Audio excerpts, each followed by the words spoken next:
Baik Bapak Ibu, Shalom. Kita sama-sama akan mau mendengarkan firman Tuhan yang saya beri tema tentang keistimewaan orang percaya. Ya, tema kita hari ini tentang keistimewaan orang percaya. Dan yang menjadi dasar pemberitaan firman Tuhan pagi kita adalah terambil di dalam Efesus pasal 1 ayat yang ketiga hingga ayat yang ke-14.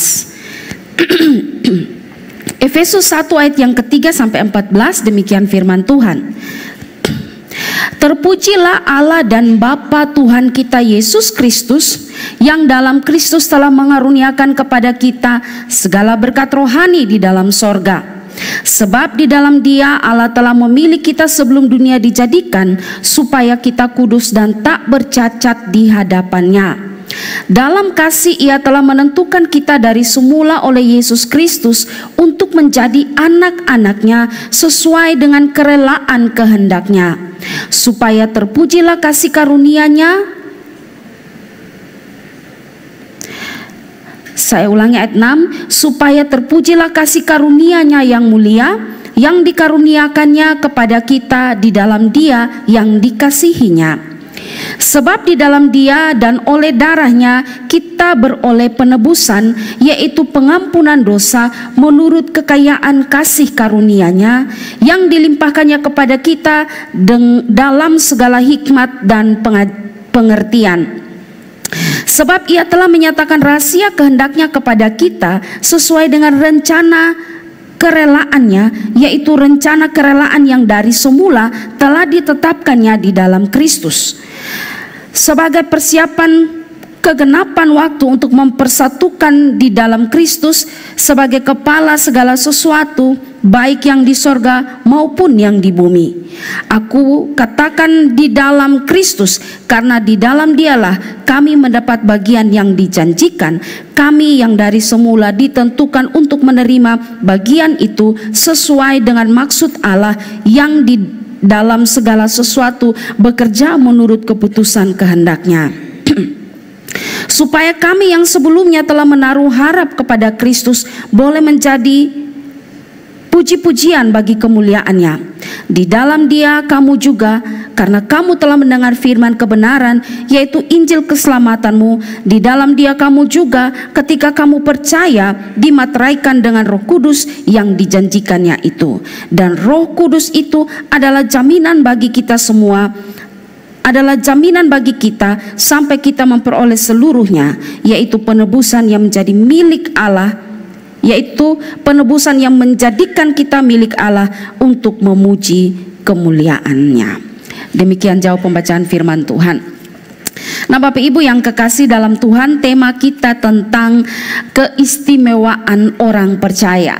Nah bicara tentang istimewa, maka sesuatu atau seseorang itu dikatakan istimewa tentu memiliki kualitas atau karakteristik yang membedakan dengan yang lain, sehingga itu menjadikan dia menjadi istimewa.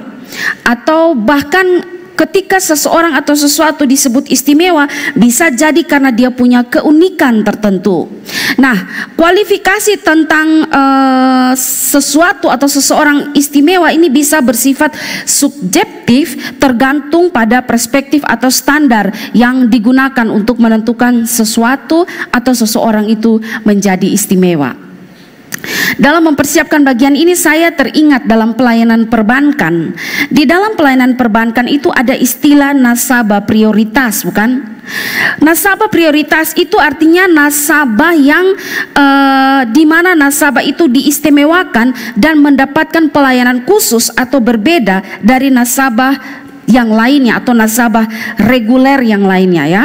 Dan nasabah prioritas ini mendapatkan pelayanan eksklusif.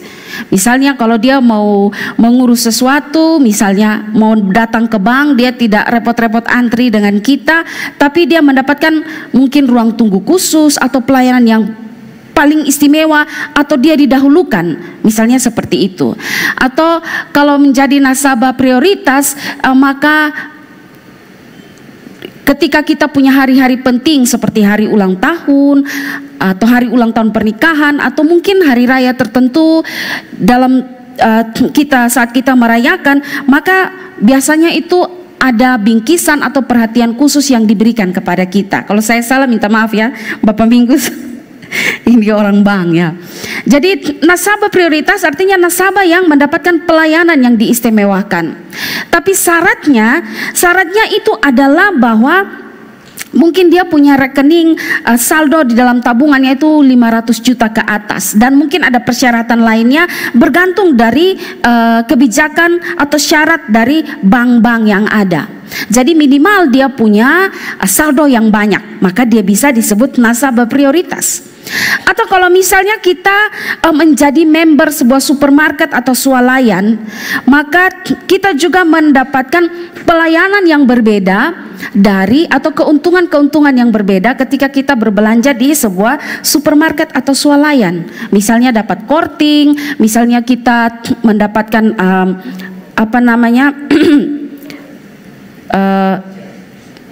poin dan sebagainya. Jadi ada keuntungan ketika kita menjadi member dari supermarket atau swalayan. Tapi kalau saya melihat keistimewaan yang demikian, saya bisa berkata bahwa keistimewaan yang seperti ini bersifat relatif. Kenapa saya bilang bersifat relatif? Karena tidak tetap dan bisa berubah. Contoh misalnya, kalau nasabah prioritas, dia bisa tetap menjadi nasabah prioritas, tapi mungkin kalau suatu saat dia punya tabungan atau saldo rekeningnya berkurang, maka dia bisa pindah dari yang prioritas menjadi yang reguler. Dan kalau misalnya dia istimewa karena dia cantik, ya datang kalau ada yang lebih cantik dari dia, kan dia tidak istimewa, dia B aja ya. Jadi keistimewaan itu bersifat relatif dan bisa berubah. Tapi Bapak Mama yang kekasih dalam Tuhan, tahukah kita bahwa ada satu keistimewaan yang tidak bersifat relatif, tidak berubah, yang mutlak, tetap, tidak bergantung pada apapun, dan keistimewaan ini bernilai kekal.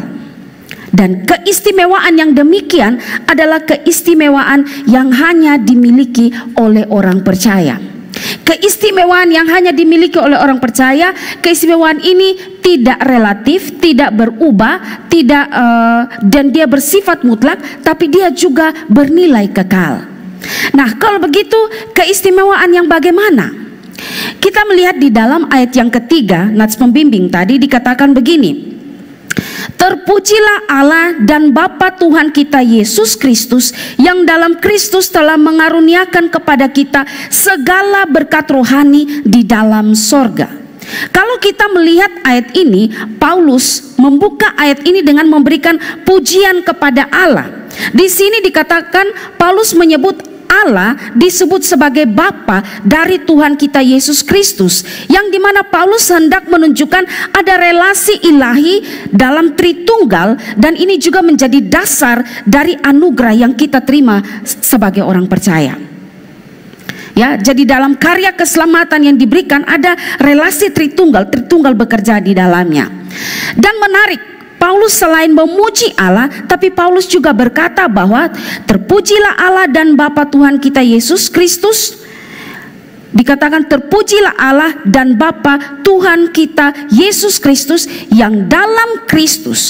Kata yang dalam Kristus ini hendak menunjukkan bahwa ada satu berkat rohani yang akan kita dapatkan, atau berkat rohani yang Allah berikan di dalam Kristus, dan kita bisa menerima berkat rohani itu jika kita berada di dalam Kristus. Atau dengan kata lain, bahwa hanya melalui hubungan dengan Kristus, melalui iman dan percaya kepada Kristus, kita bisa menerima berkat-berkat rohani yang dijanjikan kepada kita.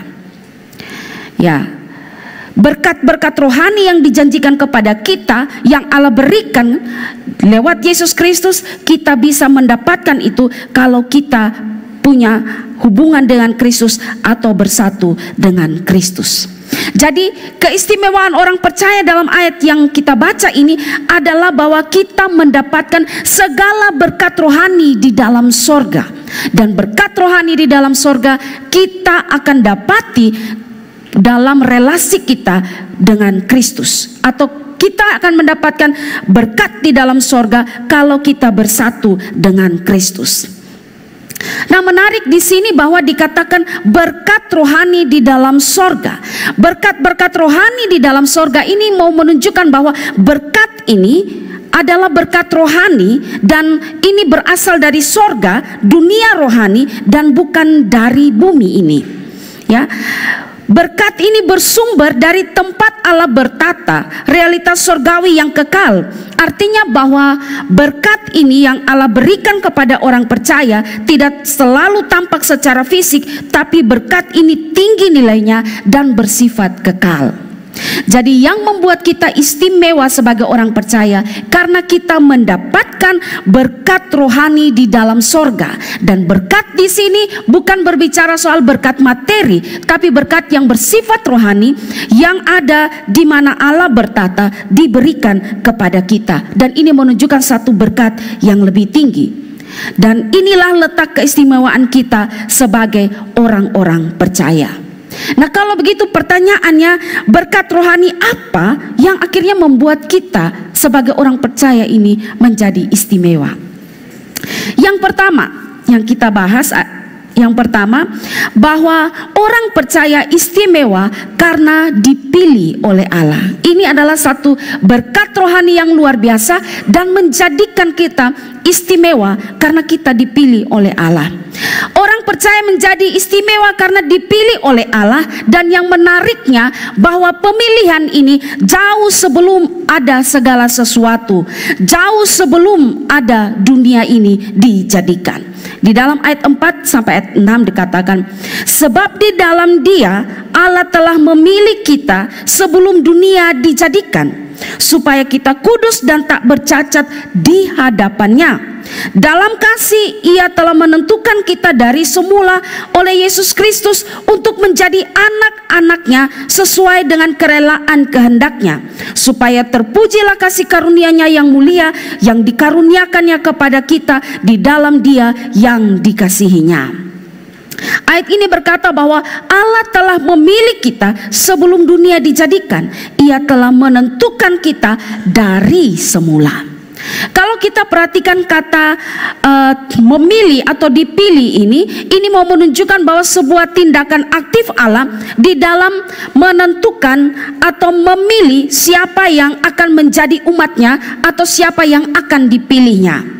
Ya, ini menjadi sebuah bagian yang memperlihatkan kepada kita tindakan aktif Allah di dalam memilih seseorang yang menjadi umatnya atau tidak. Jadi kalau kita lihat dasar dari pemilihan Allah ini adalah tidak didasarkan pada apa yang kita lakukan, tapi pada kehendak daripada Allah sendiri. Ya, Allah memilih, Allah berinisiatif atau bertindak aktif dalam memilih dan menentukan siapa yang akan dipilih, dan ini tidak didasarkan pada apa yang kita lakukan, karena pemilihan itu telah dilakukan jauh sebelum ada segala sesuatu, jauh sebelum terjadi segala sesuatu. Sebelum ada dunia ini, Allah telah memilih dan menentukan kita orang percaya. Nah, mungkin kita bertanya bahwa bagaimana bisa kita dipilih sebelum ada segala sesuatu, padahal kita juga tidak ada, belum ada, bahkan dunia juga belum ada. Bagaimana Allah bisa memilih itu? Saya ingat penjelasan Pak Esra di dalam eksposisi surat 1 Petrus ayat yang kedua. Beliau memberikan penjelasan dengan memberi ilustrasi demikian. Saya mengutip ilustrasi beliau mengatakan bahwa bayangkan ada seorang arsitek yang ingin membangun sebuah rumah yang sangat indah. Ia duduk di meja, mengambil kertas kosong dan mulai menggambar. Di situ ada ruang tamu, ada kamar tidur, ada taman kecil, bahkan warna cat rumah itu sudah dirancang. Nah, rumah itu belum ada secara nyata, belum ada batanya, semennya, gentengnya, tetapi dalam pikiran dan rencana si arsitek, rumah itu sudah lengkap, bentuknya, warnanya, bahkan siapa yang akan tinggal di dalamnya. Jadi sebelum ada suatu batu pun yang diletakkan, rumah itu sudah ada di dalam konsep dan sudah ada di dalam konsep dan tujuan dari arsitek itu. Ia hanya menunggu waktu untuk mewujudkannya. Ya, jadi arsitek ini dia rancang itu gambar, memang belum ada secara fisik, tapi itu sudah ada di dalam konsep dan tujuannya, dan tinggal menunggu waktu untuk mewujudkannya.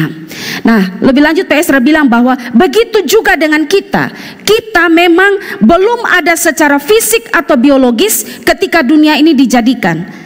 Ya, karena pemilihan itu sebelum ada terjadi segala sesuatu. Kita tidak ada, dunia ini pun juga belum ada. Memang secara fisik atau biologis kita belum ada, tetapi di dalam pikiran dan rencana Allah yang kekal, kita sudah dikenal dan dipilih oleh Allah menjadi miliknya. Ya, dan Allah bukanlah seperti kita manusia yang kemudian membuat keputusan setelah melihat sesuatu lalu membuat keputusan. Tapi Allah itu Allah yang maha tahu dan maha kuasa, maka ia tidak terikat oleh waktu, dan di dalam kekekalannya Allah sudah melihat, mengenal kita, dan Allah sudah memilih kita. Jadi pemilihan itu sendiri memang tidak didasarkan pada apa yang kita perbuat atau kita lakukan. Pemilihan itu sendiri memang adalah tindakan aktif dari Allah, dan itu tidak didasarkan pada perbuatan atau kebaikan manusia yang dipilihnya. Jadi Allah memilih orang percaya itu lahir dari kedaulatan dan kehendaknya, dan atas belas kasihan Allah, Allah memilih kita karena memang Dia mau memilih kita, bukan karena ada sesuatu dalam diri kita yang membuat Dia tertarik untuk memilih kita. Ya, mari kita baca di dalam Roma pasal 9 ayat 11. Sebab waktu anak-anak itu belum dilahirkan dan belum melakukan yang baik atau yang jahat, supaya rencana Allah tentang pemeliharaannya diteguhkan, bukan berdasarkan perbuatan, tetapi berdasarkan panggilan. Ini kisah tentang pemilihan Esau dan Yakub. Allah memilih Yakub dan tidak memilih Esau. Dan menariknya, pemilihan Allah di sini Allah lakukan sebelum anak-anak itu lahir, dan sebelum mereka melakukan apa yang baik dan yang jahat. Tapi Allah kemudian menentukan pilihan memilih Yakub, bukan berdasarkan perbuatan, tapi berdasarkan panggilan. Allah yang berkehendak mau memilihnya. Ayat ini di dalam terjemahan bahasa Indonesia sehari-hari berkata, sebelum kedua anak itu lahir, Allah sudah menentukan pilihannya untuk selanjutnya. Pilihan Allah itu tidak bergantung kepada apa yang dapat dilakukan oleh orang, tetapi bergantung kepada panggilan Allah sendiri. Jadi Allah memilih bukan bergantung pada kita, perbuatan baik kita, tetapi itu bergantung pada kehendak Allah sendiri. Roma 9 ayat 15. Sebab ia berfirman kepada Musa, aku menaruh belas kasihan kepada siapa aku mau menaruh belas kasihan, dan aku akan menunjukkan kemurahan kepada siapa aku mau menunjukkan kemurahan. Jadi hal itu tidak bergantung pada kehendak orang atau usaha orang, tapi kepada kemurahan hati Allah. Ini pada kemurahan hati Allah. 2 Timotius 1 ayat 9. Dialah yang menyelamatkan kita dan memanggil kita dengan panggilan kudus, bukan berdasarkan perbuatan kita, melainkan berdasarkan maksud dan kasih karunia-Nya sendiri, ya, yang telah dikaruniakan kepada kita dalam Kristus Yesus sebelum permulaan zaman. Ya, ayat-ayat ini kita melihat bahwa sungguh benar pemilihan itu bukan berdasarkan usaha manusia, melainkan atas kasih dan kehendak Allah sendiri. Allah pilih kita bukan karena kita, tapi memang karena Allah mau memilih kita berdasarkan kehendak dan kasih-Nya. Kalau begitu, apa tujuan Allah memilih kita? Ya, ayatnya yang keempat dan kelima dikatakan, sebab di dalam Dia Allah telah memilih kita sebelum dunia dijadikan, supaya kita kudus dan tak bercacat di hadapannya. Ayat yang kelima, dan dalam kasih Ia telah menentukan kita dari semula oleh Yesus Kristus untuk menjadi anak-anak-Nya. Kalau kita lihat dua ayat ini, maka sebenarnya tujuan dari pemilihan berdasarkan ayat ini supaya kita kudus dan tak bercacat di hadapannya, dan supaya kita menjadi anak-anak-Nya. Ini tujuan pemilihan yang begitu luar biasa. Tujuan dari pemilihan ini agar orang pilihan menjadi kudus dan tak bercacat di hadapan Allah. Ini berarti bahwa mereka itu disucikan dan diterima sebagai anak-anak-Nya. Ya, orang menjadi kudus, tidak bercacat, tidak bercela dan tidak bercacat di hadapannya. Kita semua ini adalah orang berdosa. Tapi kita semua adalah orang berdosa, kita semua bercela, kita semua bercacat di hadapannya. Tapi ketika kita dipilih oleh Allah, lalu tujuannya supaya kita menjadi kudus, tak bercacat, tak bercela, artinya bahwa kita dipilih untuk diperdamaikan dengan Allah sehingga kita menjadi dapat diselamatkan. Kolose pasal 1 ayat 22. Sekarang diperdamaikannya di dalam tubuh jasmani Kristus oleh kematiannya untuk menempatkan kamu kudus, tak bercela dan tak bercacat di hadapannya. Ya, kita dipilih supaya menjadi kudus, tak bercela dan tak bercacat di hadapannya. Artinya kita dipilih, diperdamaikan dengan Allah. Kita yang adalah musuh dan seteru Allah diperdamaikan dengan Allah. Kita yang dulu adalah anak setan, kita kemudian diperdamaikan dengan Allah. Kita menjadi kudus, tak bercacat, tak bercela. Dan kita yang adalah anak setan itu kemudian diangkat menjadi anak-anak Allah. Ini tujuan dari pemilihan itu, supaya kita juga diangkat menjadi anak-anak Allah. Ya, jadi dapat dikatakan bahwa tujuan dari pemilihan itu adalah sebenarnya untuk menyelamatkan. Jadi Allah memilih kita untuk menyelamatkan kita. Dan orang-orang yang dipilih oleh Allah itu orang-orang yang diselamatkan oleh Allah. Ya, jadi Allah telah memilih umatnya sebelum dunia dijadikan dan menentukan siapa yang akan diselamatkan oleh Allah. 2 Tesalonika 2 ayat 13. Sebab Allah dari mulanya telah memilih kamu untuk diselamatkan dalam Roh Kudus yang menguduskan kamu dalam kebenaran yang kamu percayai. Jadi kita dipilih oleh Allah sejak semula, dan tujuan dari pemilihan Allah itu adalah untuk diselamatkan. Saya tahu bicara ini banyak pertanyaan, tapi nanti kita akan bertanya lebih banyak lagi dan belajar banyak lagi di dalam eksposisi 1 Petrus, di mana Pak Esra akan menjelaskan tentang doktrin yang mendasar dalam iman Kristen yang kita percaya sebagai doktrin predestinasi, tentang pemilihan Allah bagi orang-orang percaya. Jadi kita orang percaya dipilih oleh Allah, ditentukan oleh Allah sebelum kita ada dari semula dalam kekekalan, berdasarkan kasih dan kehendak Allah untuk kita diselamatkan. Nah, ini berarti bahwa semua orang yang sungguh-sungguh percaya, atau semua orang yang adalah orang percaya, sebenarnya dia percaya bukan lahir dari dirinya, tapi itu adalah pemilihan Allah sejak semula, sehingga dia akhirnya menjadi orang percaya. Ini berarti bahwa semua orang yang sungguh-sungguh percaya harus benar-benar bersyukur atas pemilihan Allah tersebut, karena tanpa Allah memilih dia tidak bisa menjadi orang percaya. Ya, kita sekarang menjadi orang yang bisa mengenal Kristus, kita menjadi orang yang kemudian bisa percaya kepada Kristus. Sebenarnya kita sudah ditentukan sejak semula, sejak sebelum ada segala sesuatu. Allah menentukan dalam kehendak, kedaulatan dan kasih-Nya untuk memilih kita yang diselamatkan. Kita orang berdosa, kalau Allah pilih kita diselamatkan, itu adalah satu anugerah dan membuat kita begitu istimewa. Ya, hanya karena Allah telah memilih kita sejak semula, maka kita saat ini menjadi orang percaya dan kita diangkat menjadi anak Allah. Ingat bahwa keselamatan kita itu tidak terletak pada tangan kita, tetapi pada kehendak dan keputusan Allah. Ya, memang dari sudut manusia seseorang selamat karena ia percaya kepada Yesus Kristus, tapi dari sudut Allah, seseorang bisa percaya dan selamat karena dia sudah dipilih sejak semula oleh Allah untuk diselamatkan.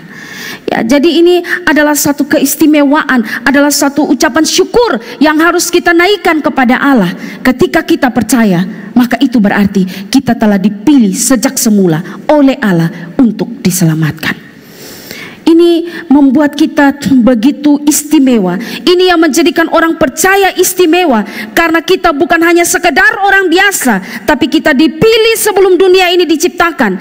Dipilih bukan karena kita layak, tapi karena kasih-Nya kepada kita, sehingga Ia memilih kita. Kita dipilih untuk diselamatkan, dan kita dijadikan anak Allah. Dan ini adalah berkat identitas rohani yang kita miliki di dalam Allah.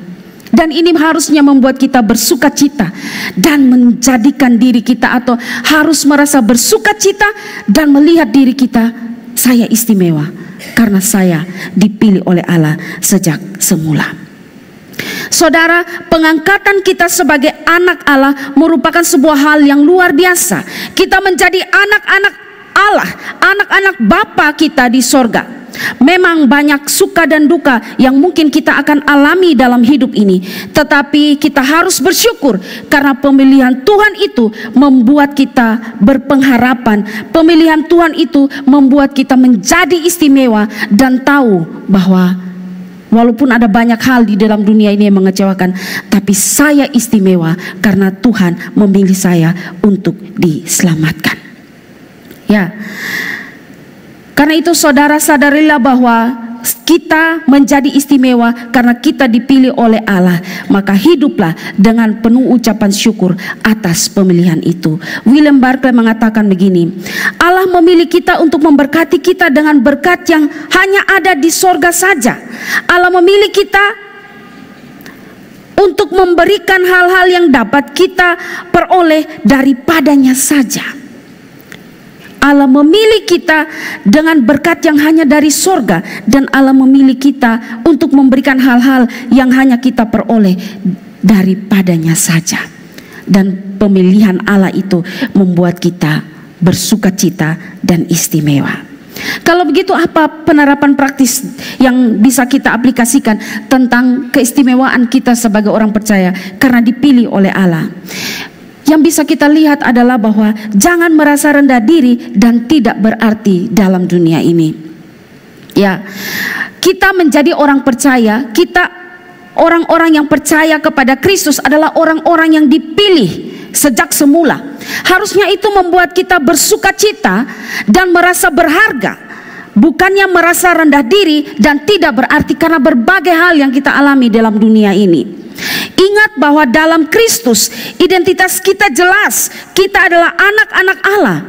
Kita adalah orang yang istimewa. Kita adalah orang yang dipilih oleh Allah. Karena itu jangan rendah diri dan melihat bahwa hidup kita ini tidak berarti. Ingat bahwa masing-masing kita yang Tuhan beri kesempatan kita hidup di dunia ini, dan Tuhan pilih kita sejak awal, kita istimewa, dan Tuhan merancang sesuatu yang begitu luar biasa untuk kita. Jadi jangan merasa rendah diri, tapi juga jangan merasa iri jika melihat orang percaya yang lainnya Tuhan mengaruniakan yang lebih. Karena sebenarnya pada dasarnya kita dipilih dan diselamatkan, kita sudah berharga dan istimewa. Ini juga bisa kalau kita lihat dalam penerapan praktis bahwa hamba-hamba Tuhan yang melayani, yang orang percaya dan melayani, kalau Tuhan menganugerahkan yang ini lebih, dia berkhotbah orang lebih banyak, yang ini berkhotbah orang sedikit, jangan iri. Karena sebenarnya kita sudah mendapatkan berkat yang luar biasa yang membuat kita berharga karena kita orang pilihan. Ya, hiduplah dengan rasa syukur dan harga diri ilahi, bukan mencari pengakuan dari dunia ini. Saya istimewa, saya dipilih oleh Allah sejak semula untuk diselamatkan. Dan karena itu hiduplah dengan rasa syukur dan harga diri ilahi, bukan mencari pengakuan. Ini yang dapat kita belajar pertama. Yang kedua, orang percaya istimewa karena ditebus oleh darah Kristus. Ayat yang ke-7, sebab di dalam Dia dan oleh darahnya kita beroleh penebusan, yaitu pengampunan dosa. Ya, orang percaya istimewa karena ditebus oleh darah Kristus. Kita adalah orang-orang berdosa, tapi Kristus membayar lunas dosa kita, bukan dengan perak dan emas, tapi dengan darahnya sendiri. Kristus menebus kita dengan darahnya sendiri. Di dalam 1 Petrus 1 ayat 18-19 berkata, sebab kamu tahu bahwa kamu telah ditebus dari cara hidupmu yang sia-sia, yang kamu warisi dari nenek moyangmu, itu bukan dengan barang yang fana, bukan pula dengan emas atau perak, melainkan dengan darah yang mahal, yaitu darah Kristus, yang sama seperti darah anak domba yang tak bercacat dan tak bernoda. Kalau kita perhatikan ayat ini, mengapa Petrus menyebut secara khusus tentang perak dan emas dalam bagian ini? Apa yang menjadi alasan Petrus mengangkat tentang perak dan emas pada bagian ini yang dibandingkan atau dikontraskan dengan darah Kristus yang mahal? Ya, ada dua alasan di sini. Karena pada zaman itu, pada zaman itu tindakan penebusan biasanya dilakukan dengan menggunakan perak atau emas atau barang berharga lainnya. Bilangan 1 ayat 18 mengenai uang tebusannya, dari sejak berumur 1 bulan haruslah kau tebus menurut nilainya, yakni 5 shikal perak ditimbang menurut shikal kudus. Shikal ini 20 gera beratnya. Ya, di sini ada dibilang tebusan, ada perak di situ, menggunakan barang yang berharga. 1 Samuel 6 ayat 4, sesudah itu bertanyalah mereka, apakah tebusan salah yang harus kami bayar kepadanya? Jawab mereka, menurut jumlah raja-raja menurut jumlah raja-raja kota orang Filistin, 5 borok emas dan 5 tikus emas. Tebusan pakai emas, tebusan pakai perak atau pakai barang berharga yang lainnya. Nah, karena itulah orang-orang Kristen Yahudi yang ketika Petrus menulis surat ini, mereka saat itu ada di dalam keadaan kehidupan yang sangat sederhana dan miskin. Dan di dalam kesederhanaan dan kemiskinan itu mereka dalam kesederhanaan dan kemiskinan itu membuat mereka kemudian membayangkan banyak hal. Mereka membayangkan bahwa betapa enaknya hidup menjadi orang kaya yang memiliki begitu banyak barang berharga, baik itu perak dan emas dan lainnya. Enak kalau jadi orang kaya, punya barang-barang berharga. Dan karena itu mereka mengejar segala macam kekayaan dari emas dan perak itu sendiri. Nah, karena itulah ketika Petrus menulis surat ini, sebenarnya Petrus membuat satu hinaan yang memandang rendah kekayaan dunia seperti perak dan emas dibandingkan dengan keselamatan yang sangat berharga di dalam Kristus. Jadi ini Petrus menulis surat ini sebagai sebuah hinaan untuk memandang rendah. Perak dan emas itu tidak dapat menebus kamu. Barang yang berharga di dalam dunia ini tidak bisa menjadi harga atau tidak bisa dipakai untuk menebus. Ya, perak atau emas adalah barang-barang yang sangat berharga, sangat mahal, bahkan sampai kita saat ini mahal sekali. Tapi meskipun itu mahal, berharga, tapi tidak bisa menebus kita dari dosa-dosa kita. Dan kita semua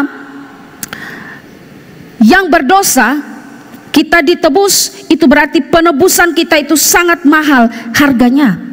Karena tidak bisa ditebus dengan harta benda yang berharga dalam dunia ini, maka penebusan itu sangat mahal harganya. John Calvin bilang begini, kita dapat mengetahui bahwa seluruh dunia dan semua hal yang dianggap berharga oleh manusia tidak ada artinya dibandingkan dengan keunggulan dan nilai dari harga penebusan ini.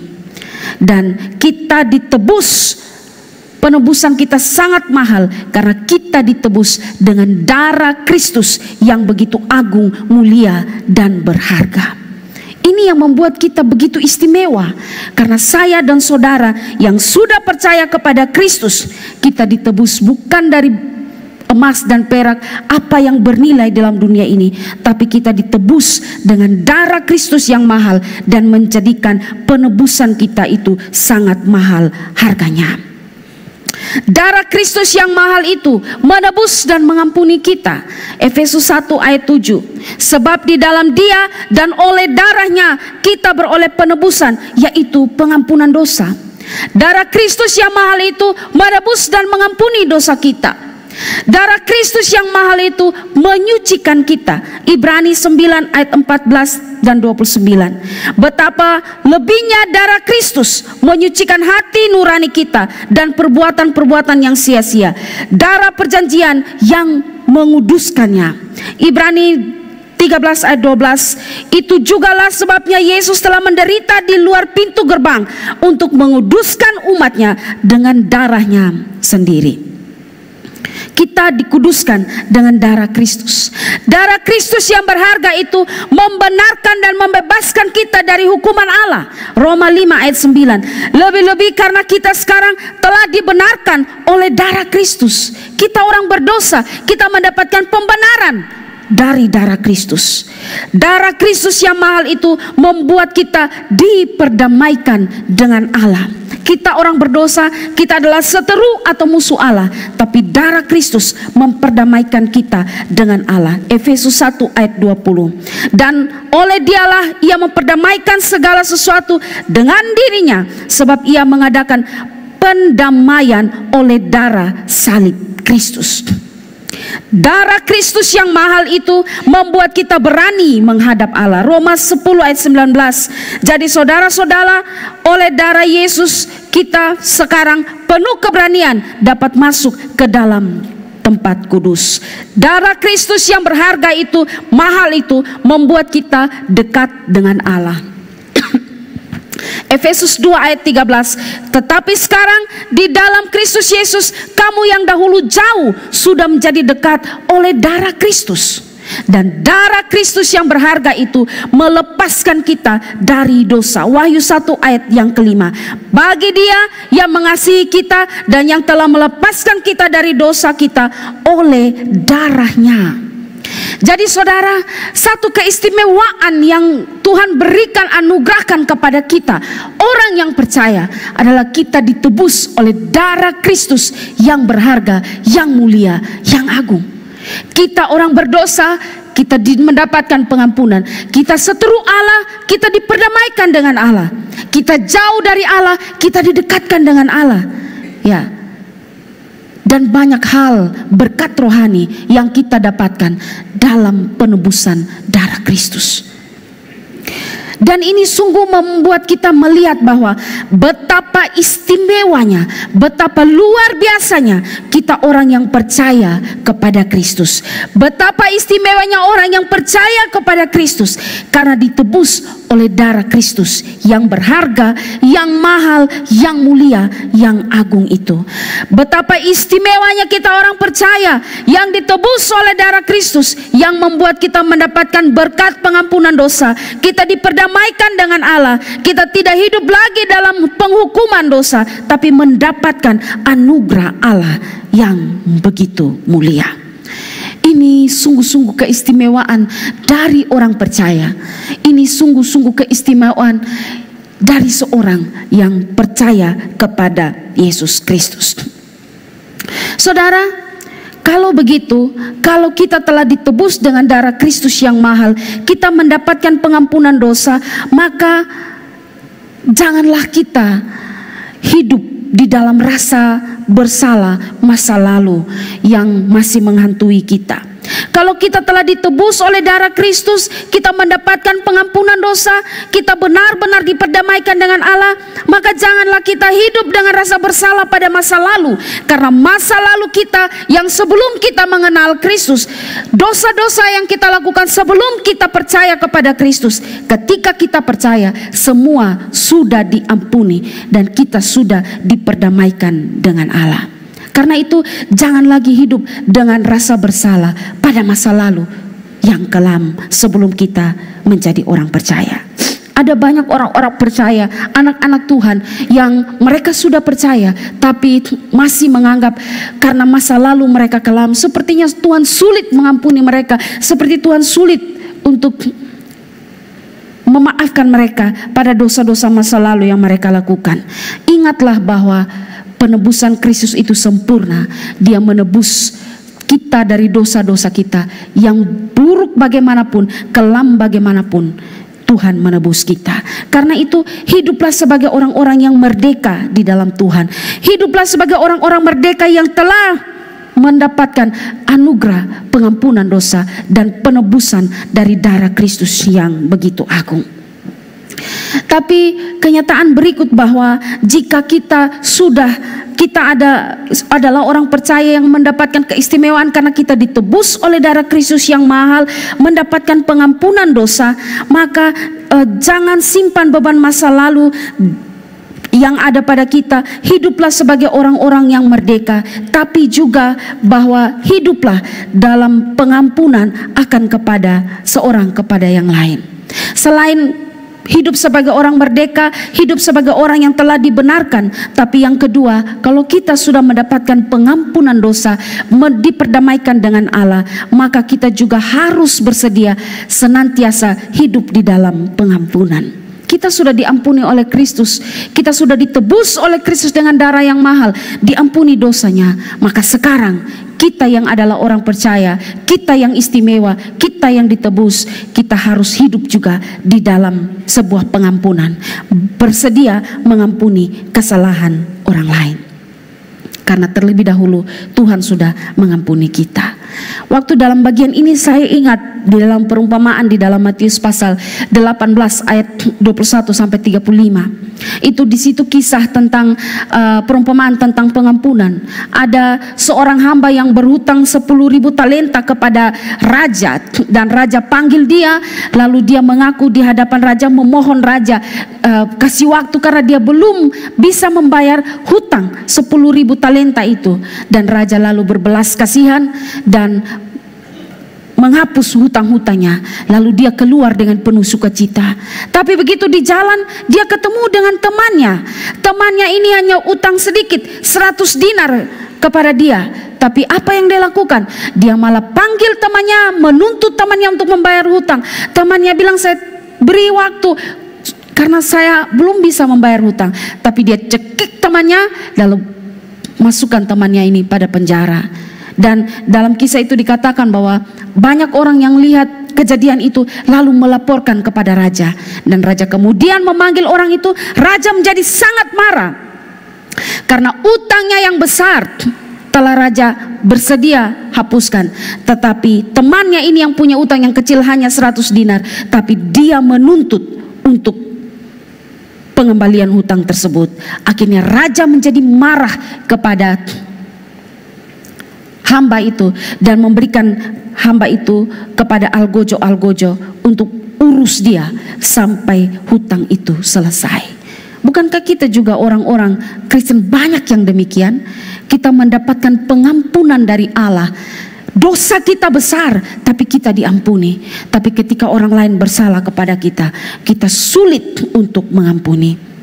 Lihatlah bagaimana akhir dari perumpamaan ini. Apa yang Yesus katakan, Matius 18 ayat 35. Maka Bapakku yang di sorga akan berbuat demikian jika demikian juga terhadap kamu, apabila kamu masing-masing tidak mengampuni saudaramu dengan segenap hati.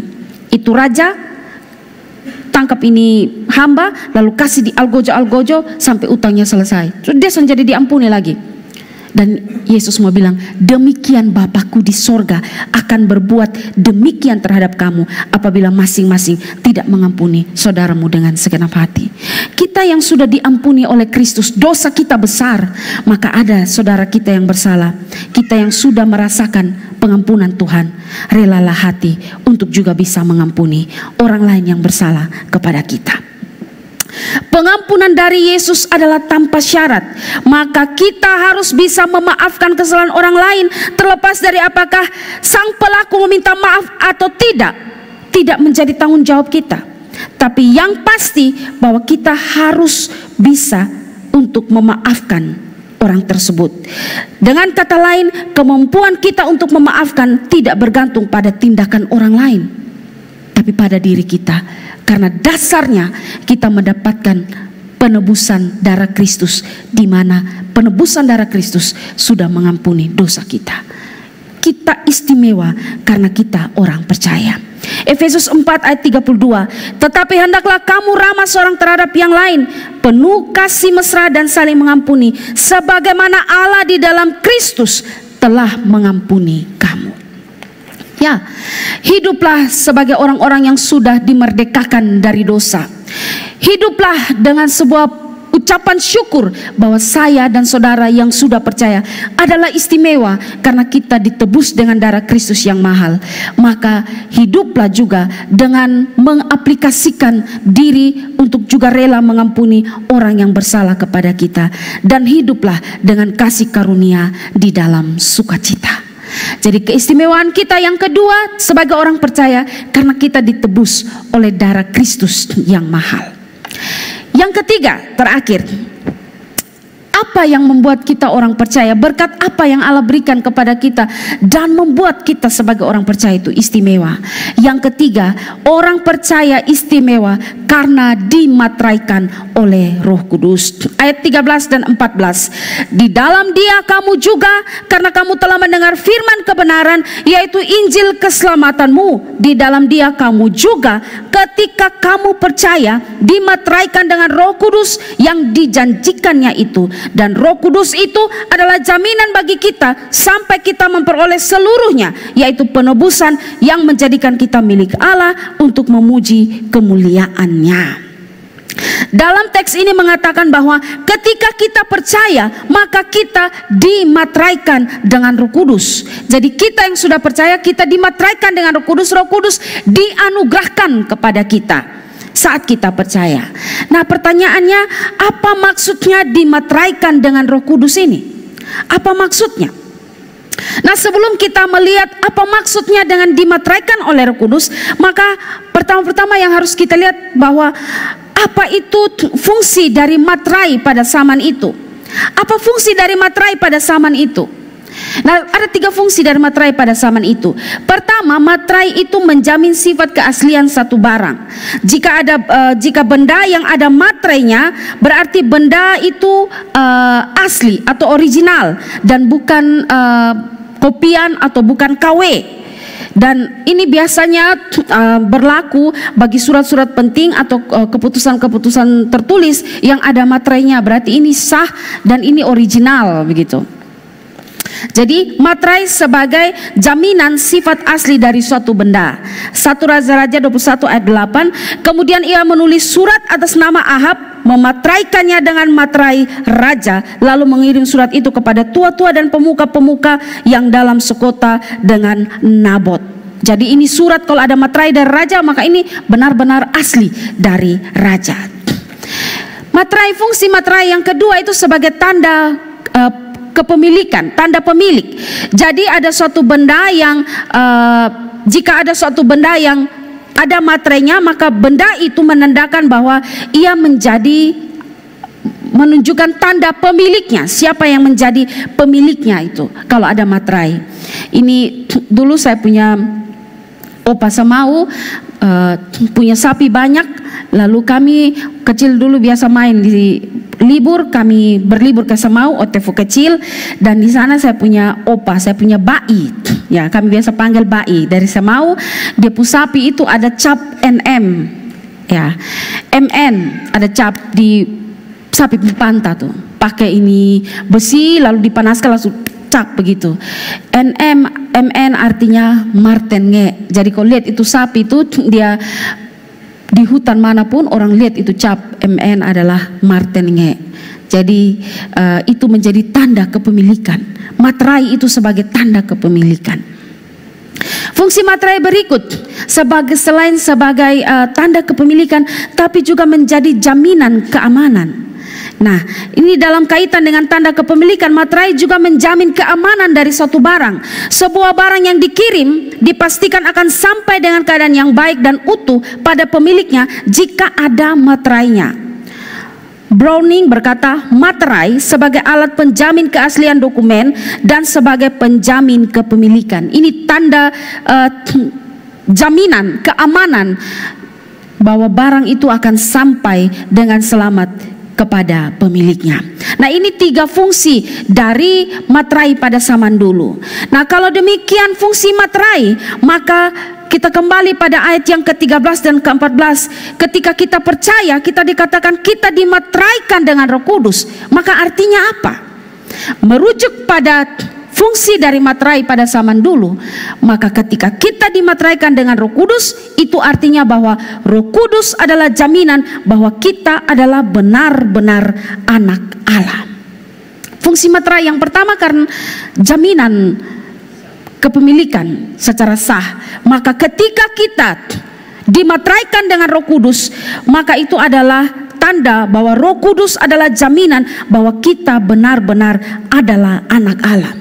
Alkitab berkata bahwa kita yang percaya kepada Yesus akan menjadi anak-anak Allah, akan menjadi anak Allah. Yohanes 1 ayat 12. Tetapi semua yang menerimanya diberinya kuasa supaya menjadi anak-anak Allah, yaitu mereka yang percaya dalam namanya. Tetapi mungkin kita bertanya, bagaimana kita bisa yakin bahwa kita memang benar-benar adalah anak Allah? Apa yang membuat kita yakin bahwa kita benar-benar adalah anak Allah? Kita bisa yakin bahwa kita benar-benar adalah anak Allah dengan adanya Roh Kudus dalam diri kita. Itu menjadi tanda bahwa kita benar-benar anak Allah.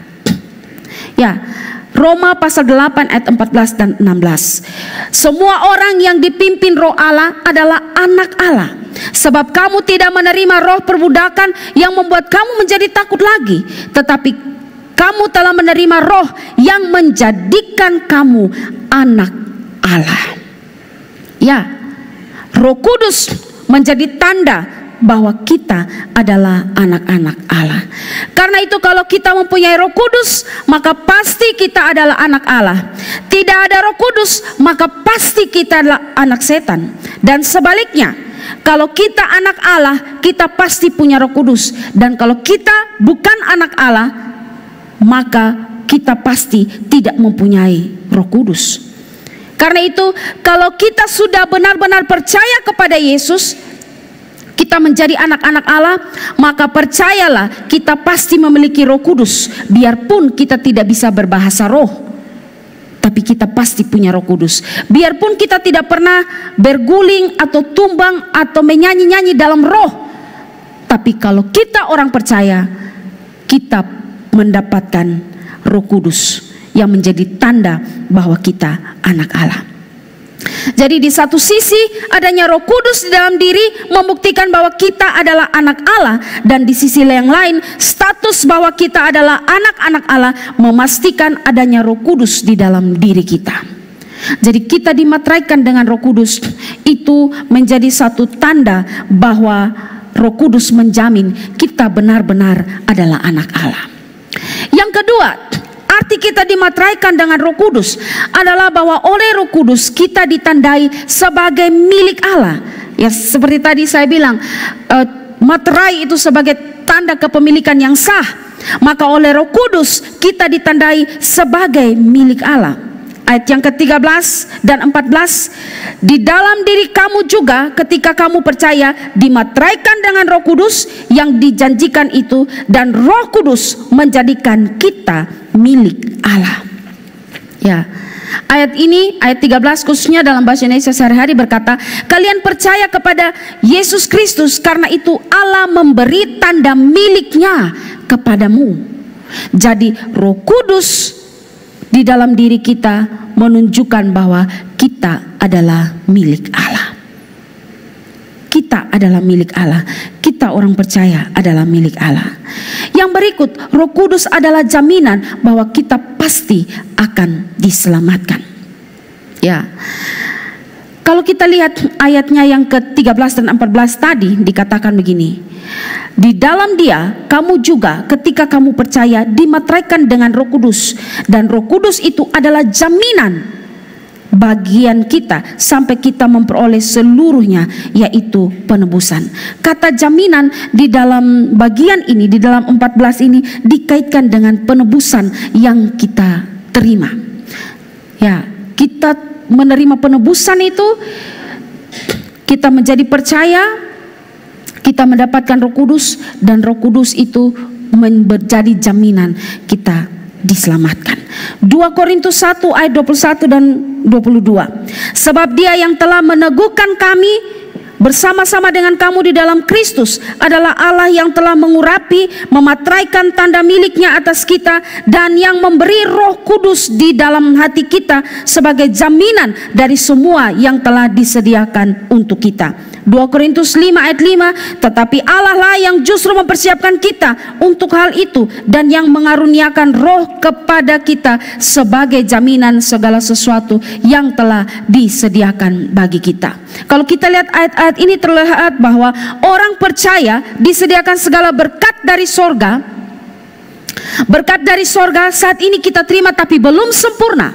Tapi Roh Kudus itu menjadi jaminan bahwa pasti kita akan menerima berkat itu secara sempurna ketika kita sudah berjumpa dengan Tuhan. Bahwa apa yang menjadi berkat yang Allah berikan kepada kita dalam sorga itu akan kita terima, dan yang menjamin bahwa kita akan menerima adalah Roh Kudus yang ada dalam diri kita. Ya, kalau kita lihat kata jaminan di sini, kata jaminan ini dalam bahasa Yunani adalah arabon, yang berarti uang muka. William Barclay berkata, arabon merupakan suatu karakter atau bentuk umum dari dunia bisnis Yunani. Itu merupakan suatu bagian dari harga pembelian dari sesuatu dibayarkan di muka sebagai suatu jaminan bahwa sisanya akan dibayarkan pada waktunya. Itu seperti kalau kita beli barang, kita DP. DP itu tanda jadi, jaminan bahwa nanti ini menjadi jaminan bahwa beta akan ambil itu barang. Nah, seperti itu juga Roh Kudus adalah jaminan atau uang muka yang menunjukkan bahwa ia adalah jaminan bagi keselamatan dan semua berkat-berkat yang Allah sediakan di sorga bagi kita. Sekarang kita baru menerima sebagian, tapi kita akan menerima secara utuh ketika kita di sorga, dan Roh Kudus menjadi jaminan bahwa apa yang Allah sediakan bagi kita itu benar-benar akan kita terima secara utuh ketika kita ada di dalam sorga. William Barclay berkata bahwa apa yang dikatakan oleh Paulus adalah bahwa pengalaman tentang Roh Kudus yang kita punyai dalam dunia ini adalah suatu cicipan dari berkat di sorga, dan ini adalah jaminan bahwa pada suatu saat nanti kita akan masuk ke dalam kepemilikan penuh terhadap berkat Allah. Pengalaman tertinggi dari damai dan sukacita Kristen yang bisa diberikan di dunia ini hanyalah suatu cicipan yang redup dari sukacita yang akan kita masuki pada suatu hari kelak. Apa yang kita terima atau yang kita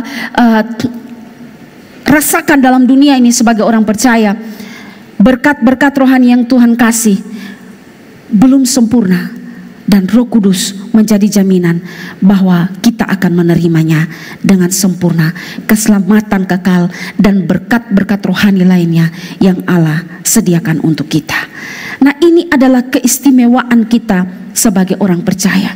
Ini adalah keistimewaan orang percaya karena dimateraikan oleh Roh Kudus, di mana Roh Kudus menjamin keselamatan kita, menjadi tanda bahwa kita adalah milik Allah. Ini adalah berkat Allah bagi orang percaya, berkat penyertaan Allah secara pribadi dan terus-menerus. Ini yang membuat kita bersukacita, harus memuji Tuhan karena kita istimewa sebagai orang percaya.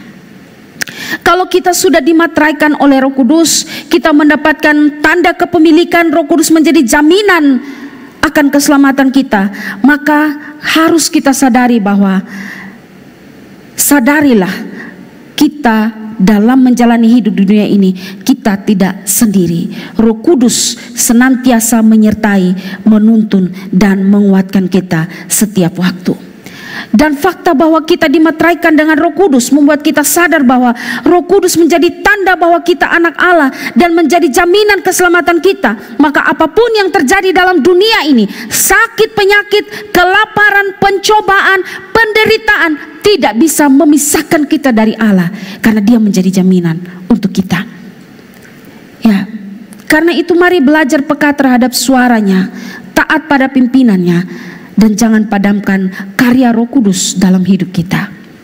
Bersukacitalah kita orang yang percaya, kita istimewa karena kita dipilih sejak semula, kita ditebus dengan darah Kristus yang mahal, kita dimateraikan dengan Roh Kudus.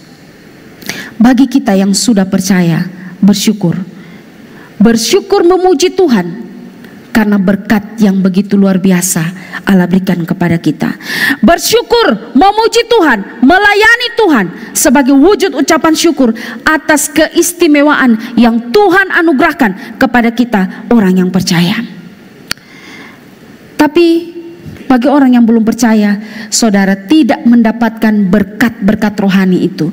Saudara tidak mendapatkan keistimewaan dalam Kristus. Tapi saudara bisa mendapatkan keistimewaan sebagai orang percaya kalau saudara percaya kepada Allah. Sudahkah kita bersyukur sebagai orang-orang yang percaya? Sudahkah saudara merasa bahwa kamu istimewa karena kamu orang percaya? Waktu saya sharing bagian firman Tuhan ini dengan Ibu Doli bilang ada satu lagu sekolah minggu yang mengatakan kamu istimewa. Ya, kamu istimewa bukan karena hartamu, bukan karena cantikmu, bukan karena ketampananmu, bukan. Kamu istimewa karena kamu menjadi milik Kristus. Ya, mari bersyukur karena saya dan saudara, kalau kita orang percaya, kita istimewa. Tuhan memberkati kita.